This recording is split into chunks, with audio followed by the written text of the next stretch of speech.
Makikita nyo ay talagang punong-puno kami ng kagalakan pag dumarating kami dito ng devotion. Amen.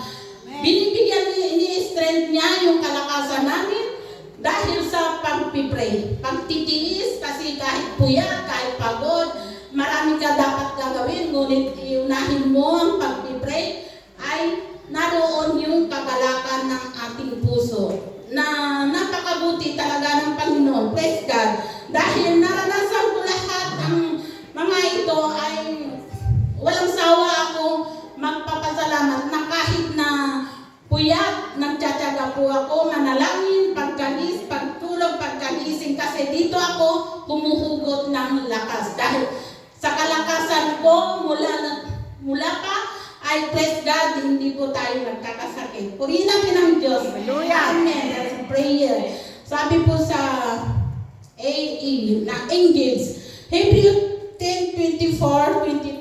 At tayo'y nanagtinginan upang tayo'y mga udyok sa pag-ibigan at mabubuting gawain. Tayo ay manatili na huwag nating pabayaan ang ating pagtitipon na gaya ng ugali ng iba, kundi magagawa natin sa isa't isa, lalo na kung iyong mamalas ng malalapit na ang araw. Anong malalapit ng araw? Malalapit na ang araw. Dahil ang Panginoon ay malapit na. Kaya sabi nga, magtiisin tayo, manalangin tayo, makipag-isa tayo kay Kristo. Engage. Makipag-engage tayo. Di ba ba? Pag-engage tayo sa ating boyfriend, sa ating girlfriend, di ba? Napakahirap tayong mumiwalay. Kaya sa Panginoon na tayo mag-engage. Hindi tayo mabibigo. Pag mag-engage tayo kay Lord, ay walang kapiguan. May plano ang Panginoon.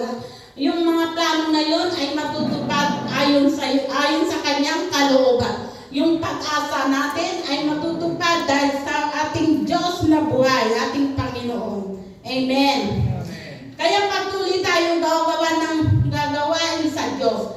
Patuloy tayong gumawa ng kabutihan dahil yung ginawa natin sa ating kapwa ay ginawa natin sa ating Diyos. Amen. Dahil sa pakikipag-isa natin, nananahan tayo at tayo binago ng Diyos. Kung nasa sa atin ang Panginoon, ang nakikita sa atin ay ang kaliwanagan. Di po ba? Kahit na hindi mo yayain yung tao, kung makikita sa iyo yung pagbabago na ginawa ng Panginoon.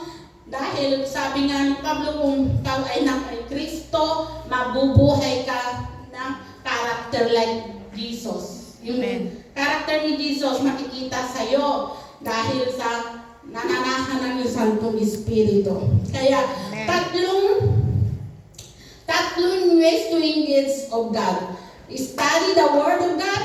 Second, listen to the Word of God and declare and confess the Word of God. I-declare natin yung ginawa ng Panginoon sa atin. Yung I declare I am blessed. I declare I am healed.